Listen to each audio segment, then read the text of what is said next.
I'm Bob Pisani on the floor of the New York Stock Exchange. Welcome back to Halftime Report. The SEC's point man on cryptocurrencies and initial coin offerings says that Bitcoin and Ether are not securities, but that many, but not all, ICOs, initial coin offerings, are securities and will come under the regulatory control of the SEC and relevant securities laws.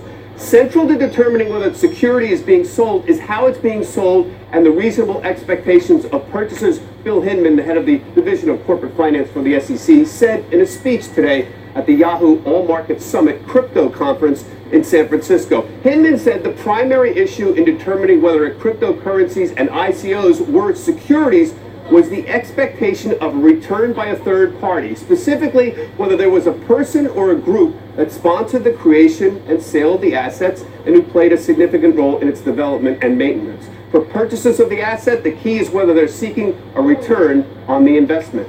If there is a centralized third party, along with purchasers with an expectation of a return, then it's a security, Hinman said. But Hinman also gave some examples where crypto assets would not be considered securities and would not come under the purview of the SEC. He specifically said Bitcoin is not a security because it is decentralized. There's no central party whose efforts are a key determining factor. In addition, Ether, he said, is also not a security because the Ethereum network is also decentralized. Now, Hinman did not address the security status of other cryptocurrencies, notably Ripple, which is the subject of a lawsuit alleging that it is a security.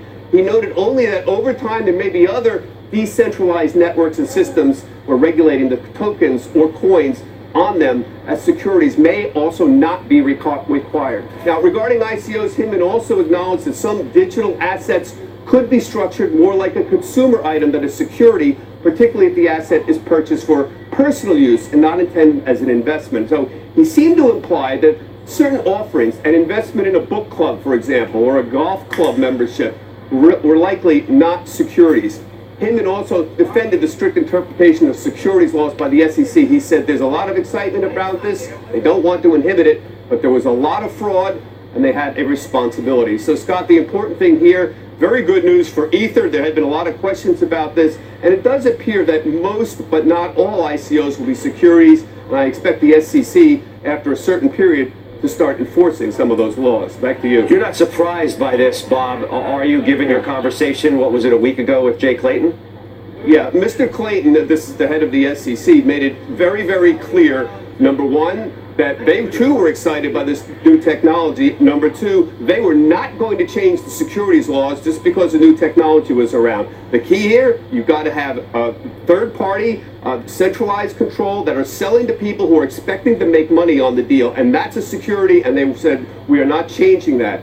Today, Mr. Hinman applied that basic reasoning to the whole crypto assets business, and I think came up with some very reasonable conclusions. This is very, very good news for Ether. This was the big question about whether or not there would be any kind of statement here, and I think the SEC has clearly come down on the side that Ether is not under their control. Yeah, Bob, thank you very much. We'll kick that around here. Josh? I just, like this wasn't that difficult. There's something called the Howey test. It's a Supreme Court case from the 1940s where somebody was selling interest in a citrus grove. And the idea was, we're going to tend to it, we're going to grow, we're going to sell. And then, you know, the Securities and Exchange Commission went after them and said, you're actually selling a security and you haven't registered. So the Howey test applied to an ICO. Look, if it's a project, if you've got people working on it, if the people putting their money in think they're going to make money, it's very clearly a security. Something that's just a technology, blockchain in general, hard to say how it's a security, especially because it's decentralized. Where things will get really interesting is if we actually see decentralized apps come along. And decentralized apps are going to present another wave of, I don't really know how to classify this. Judge, I'd also say the SEC hasn't made that direct comment now to enforce other things they've said. For instance, these exchanges. I mean, is Coinbase, Genesis, Kraken, are they investment firms? Well, and does the SEC and or FINRA or FinCEN, or depending where we are in the world?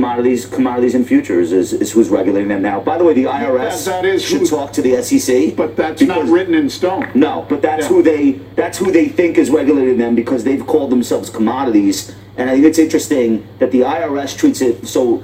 A client asked me. They haven't called themselves. So the other people have. Hold on. Let me make this point. A client asked me, "What's the tax treatment on crypto I sold?" Well, it's a collectible. So it's not a security. You actually have to pay for it as though you sold a classic car.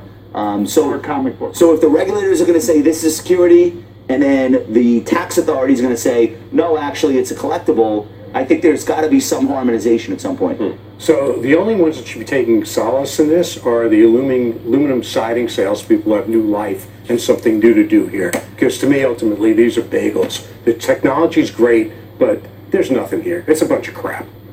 Okay.